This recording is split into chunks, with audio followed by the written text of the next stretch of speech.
내년에는 주택시장도 활기를 띨 것이라는 전망이 나왔습니다. 특히 남가주에서는 외곽 지역의 매매 증가와 가격 상승이 이어질 것이라는 분석입니다.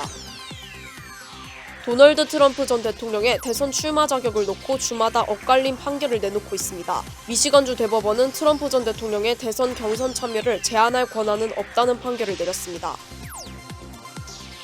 내년부터 모든 재외공간에서의 가족관계 증명서 발급 수수료가 1달러로 통일됩니다. LA에서는 총영사관 내 키오스크 이용 시 무료 발급이 가능합니다.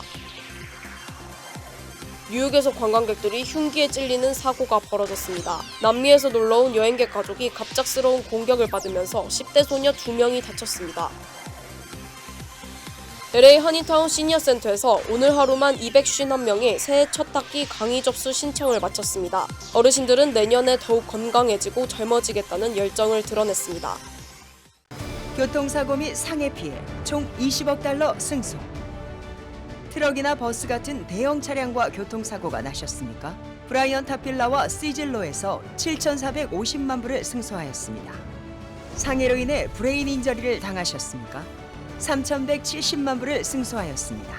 한국인 부인이 작은 사고부터 대형 사고까지 친절히 도와드립니다.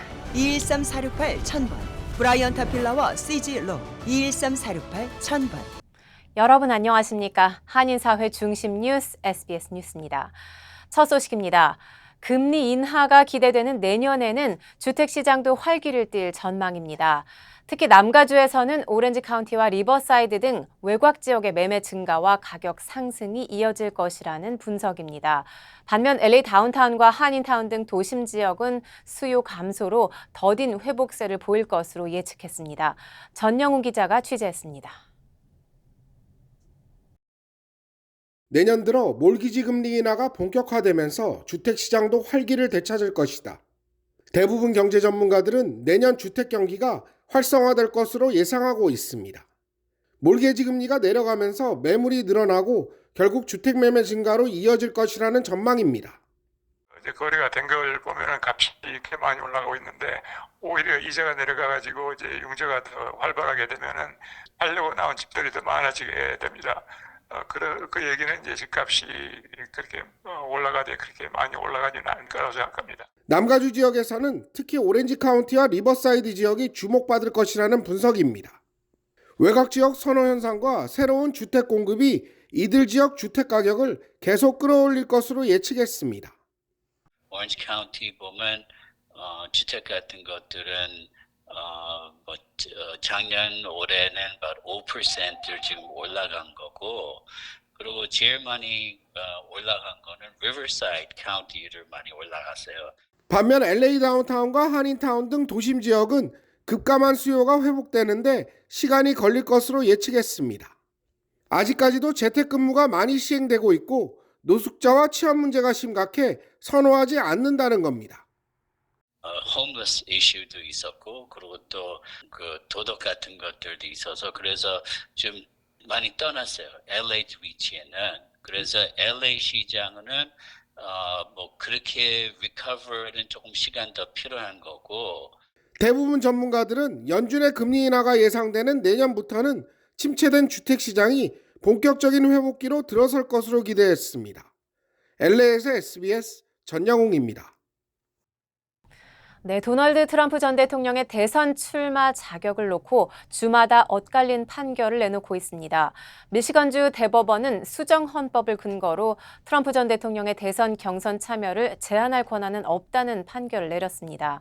최종 판결은 연방 대법원에서 이루어질 예정입니다. 이사면 기자입니다. 도널드 트럼프 전 대통령은 대선 출마 자격이 있다. 미시간주 대법원이 트럼프 전 대통령의 경선 참여를 제한할 권한은 없다고 내린 판결입니다. 콜로라도주 대법원이 트럼프는 대통령직을 수행할 자격이 없다고 판결한 것과 정반대인 것입니다. 수정헌법 14조 3항은 공직자가 반란에 가담하거나 원조를 제공하는 경우 다시 공직에 취임할 수 없는 내용을 골자로 하고 있습니다. are critical to the safety and security of the United States, and they must be enforced. 법원은 이 문제가 법정에서 결정해서는 안 되는 정치적 쟁점이라며 주법상 14조 3항을 적용해 후보 이름을 투표용지에서 뺄 권한이 없다고 판결했습니다. 반면 지난주 콜로라도주 대법원이 4대3을 다수 의견으로 트럼프는 경선 참여 자격이 없다고 판결 내렸습니다. Look, it was the court's decision. It's a complicated decision. The role that Donald Trump played in January 6th. But I also hope and want to see the voters make the decision. I think there's enough division in this country, enough lack of trust in institutions. 도널드 트럼프 전 대통령은 콜로라도주 판결에 항소하겠다는 입장을 밝혔습니다. 앞서 미네소타, 뉴햄셔, 그리고 미시간주 등에서 제기된 비슷한 소송에서 모두 승리했습니다. 2024년 시작하는 주별 경선이 임박한 가운데 이 문제는 연방 대법원에서 결정될 것으로 보입니다. LA에서 SBS 이삼현입니다. 내년부터 LA 등 모든 재외 공관에서의 가족관계 증명서 발급 수수료가 $1로 통일됩니다. LA에서는 총영사관 내 키오스크 이용 시 무료 발급이 가능합니다. 한국법원행정처는 가족 사무 시스템 개선 사업을 토대로 오는 1월 1일부터 모든 재외 공관에서 공인 전자우편 이용료 납부 없이 가족관계 증명서 발급을 지원한다고 밝혔습니다.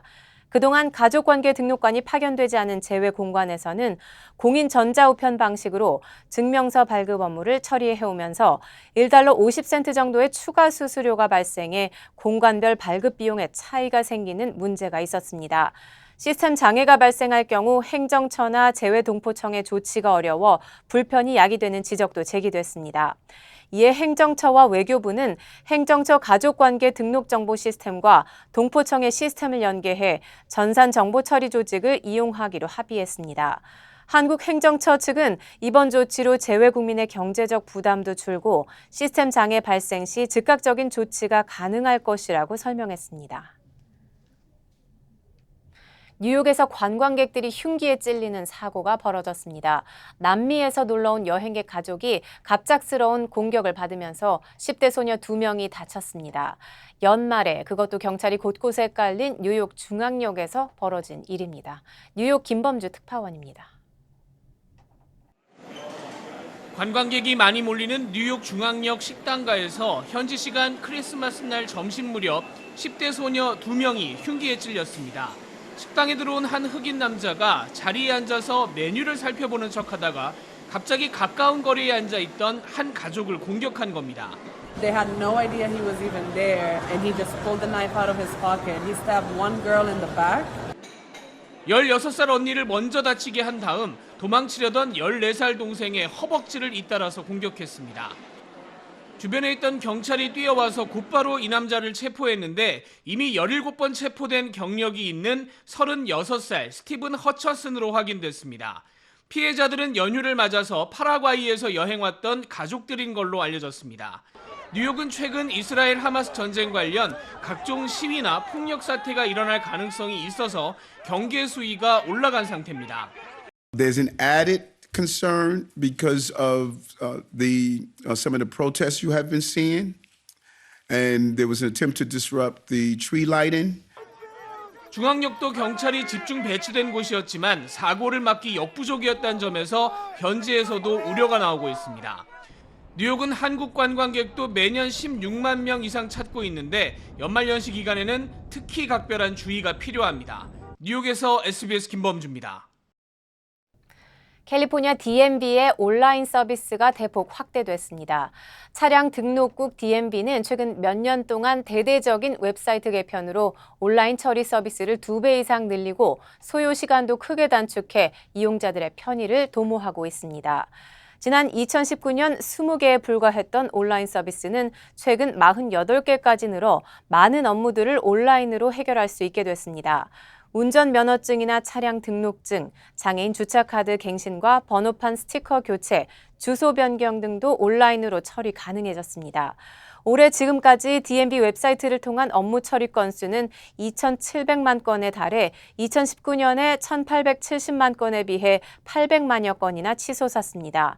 한편 DMB는 오피스에 셀프 서비스가 가능한 키오스크를 300개까지 늘리고 처리 업무를 차량 등록 갱신과 운전면허증 교체 등 9가지 서비스로 확대했습니다. 오늘 LA 한인타운 시니어 센터 앞은 새해 첫 학기 강의 접수를 하기 위한 어르신들로 붐볐습니다. 이번 새 학기에는 공예교실과 요가 등 7개 과목이 신설됐는데 오늘 하루에만 250여 명이 신청을 마쳤습니다. 하준 기자의 보도입니다. LA 한인타운 시니어 센터 앞에는 새벽부터 긴 줄이 늘어섰습니다. 내년 시작되는 시니어 센터 강의를 신청하려 줄 서 기다린 어르신들입니다. 옛날에 왔다가 클래스는 안 듣고 왔어요. 미술 클래스 있다고 그래서 그것도 하고 또 컴퓨터도 좀 하고. 오늘부터 시작된 새해 강의 접수에는 무려 250여 명이 넘게 등록을 마쳤습니다. 이번 새학기에는 소묘기초와 공예교실, 그리고 요가와 시니어 근력운동 등 7개 과목이 신설돼 모두 40개의 과목이 준비됐습니다. 클래스가 지금 40개가 있어요. 그래서 이제 주로 그래도 여기 연세가 많으신 분들이 많으니까 운동에 대해서 제일 관심이 많으시고 또 스마트폰, 또 컴퓨터 교실, 스트레칭 클래스, 또 생각보다 또 미술 같은 공예 뭐 이런 거에 대해서 관심이 많으셔요. 미술부터 영어, 그리고 운동까지 시니어 센터에 마련된 다양한 과목에 관심과 배움의 열정이 가득했습니다. 특히 최근에는 요가와 스트레칭 같은 신체 활동 강의가 큰 인기를 끌고 있습니다.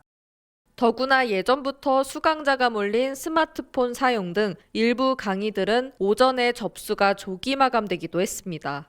3개 했는데요.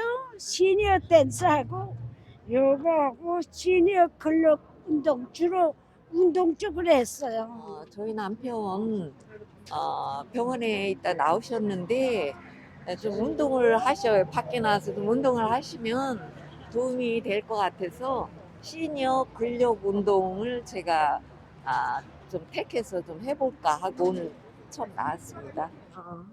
할 수 있어요. 다양한 프로그램이 제공되며 어르신들의 꿈동산으로 불리는 LA 한인타운 시니어 센터.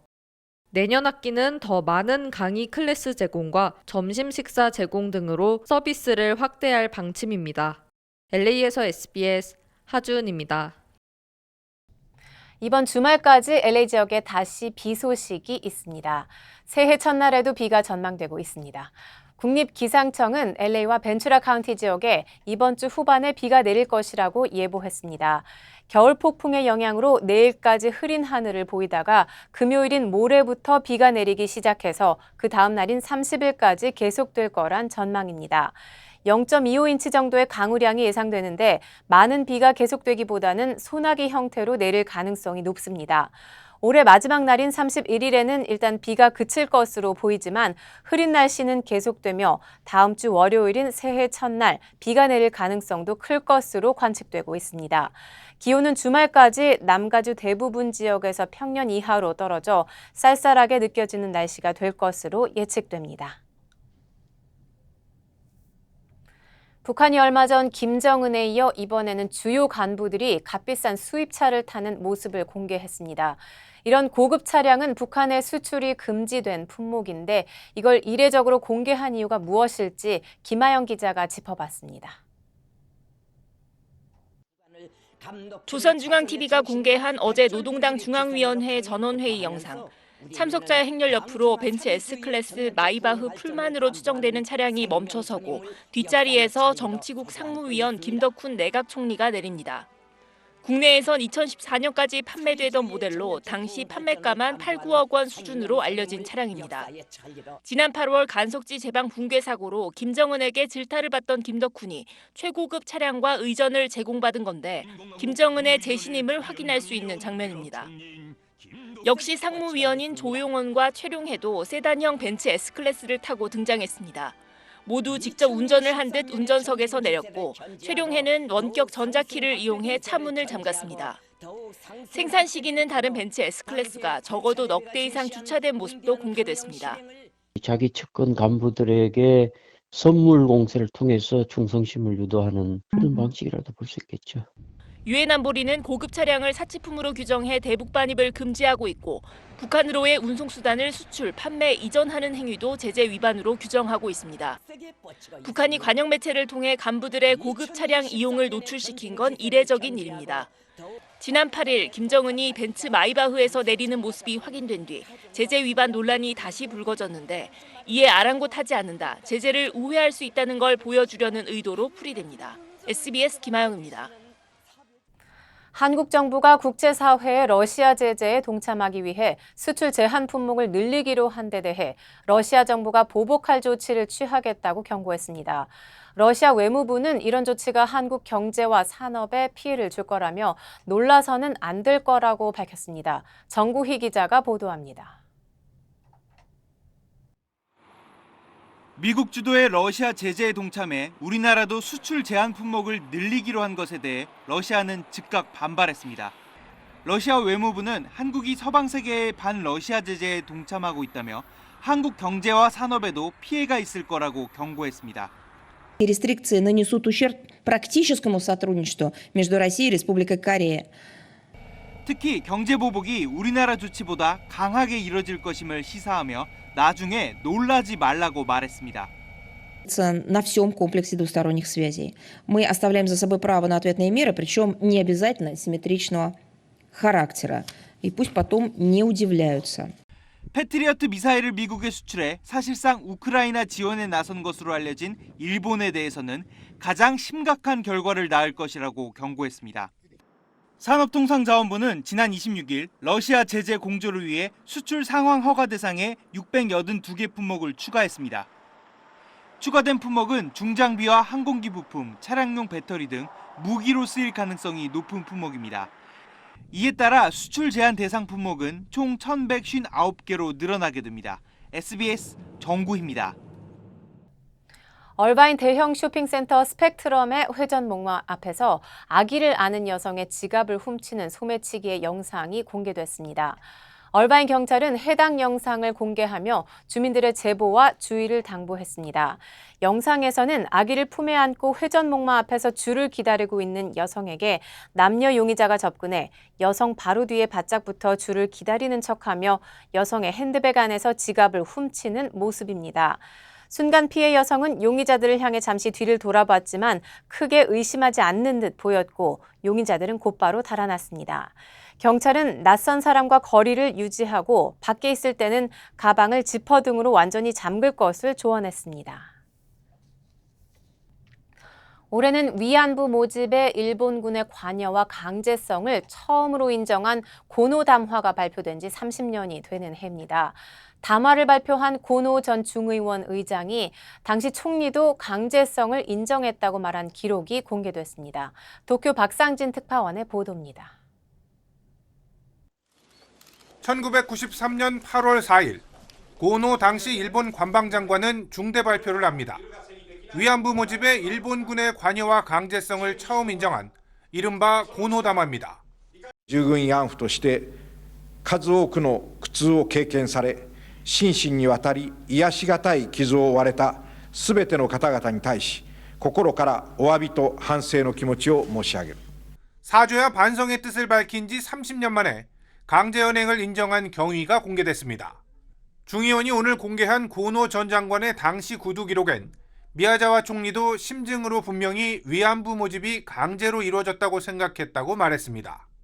담화 전 조사에서 위안부 할머니의 기억이 애매한 부분이 있었지만 내용상 인정할 수밖에 없었다는 겁니다. 또 담화 발표 시 총리의 승낙이 있었다며 내각의 의사로서 관방장관이 말한 것이라고 밝혔습니다. 관방장관의 담화여서 내각 전체의 입장이 아니라는 일각의 주장을 반박한 겁니다. 강제연행 입증 자료에 대해서는 군이 그런 공식 문서를 남길 리 없다며 종전 직후 자료를 모두 태운 걸로 알고 있다고 덧붙였습니다. 일본 정부는 줄곧 고노 담화를 계승하겠다고 밝혀왔습니다.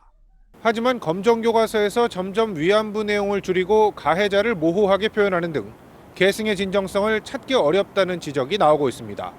도쿄에서 SBS 박상진입니다.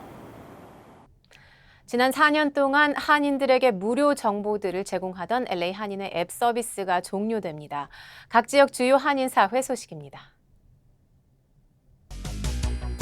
지난 팬데믹 때부터 무려 4년 동안 LA 한인들에게 무료 정보 등을 제공하던 LA 한인의 앱 서비스가 올해 말로 종료됩니다. LA 한인에는 그동안 한인의 관련 소식뿐만 아니라 각 지역 정부 지원 프로그램에 대한 정보를 앱으로 전달해 왔습니다. 한인에는 그동안 무상으로 서비스를 제공해온 회사의 상황이 여의치않아 결국 서비스를 종료하게 됐다고 밝혔습니다. 백악관에서 공인하는 2024 전국 영아치 경연대회에서 캐년 크레스트 아카데미 11학년에 재학 중인 장인성 군이 최종 우승 후보에 이름을 올렸습니다. 장군은 청소년 정신건강을 주제로 9분 길이의 다큐멘터리 영화를 제작했습니다. 장군은 다음 달 7일부터 13일까지 플로리다에서 개최되는 영아치 주간에 참가할 예정이며 대통령이 인정하는 예술학자로 선발될 수 있는 자격을 얻었습니다. 뉴저지주 유급 가족병가 학대 법안이 주하원 본회의를 통과해 주지사 서명만 남겨놓게 됐습니다. 이번 법안은 유급 가족병가에 따른 고용보장 의무를 직원 수 5명 이상 사업체로 확대하는 내용입니다. 만약 법안이 주상원에서 통과해 필머피 주지사의 서명이 이뤄지면 뉴저지 근로자 약 70만 명이 수혜를 누릴 것으로 예상됩니다.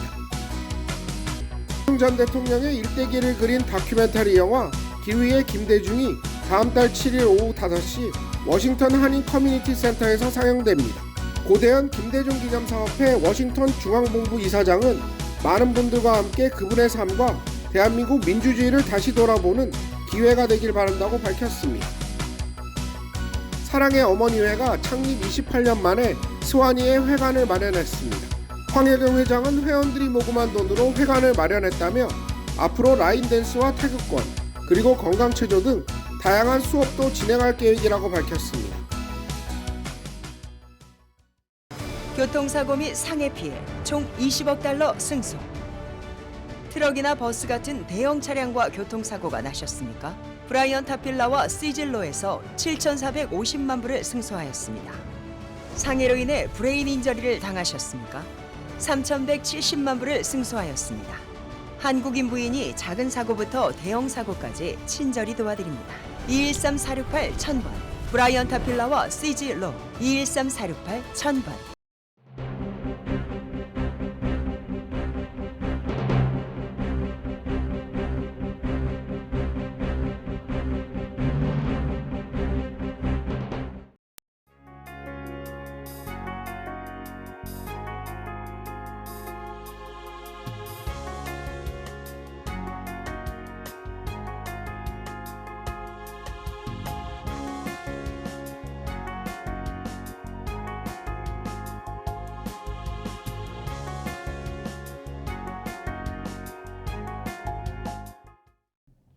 캘리포니아 DMV의 온라인 서비스가 대폭 확대됐다는 소식에 그동안 부담스러웠던 DMV 업무에 숨통이 트일 것 같은데요. 처리하셔야 하는 업무가 온라인으로 가능한지 먼저 꼭 확인하시면 좋겠습니다. 한인 사회 소식을 집중적으로 다루는 저희 SBS 아메리카 뉴스는 유튜브를 통해 다시 시청하실 수 있습니다. 뉴스를 마칩니다. 시청해 주셔서 고맙습니다.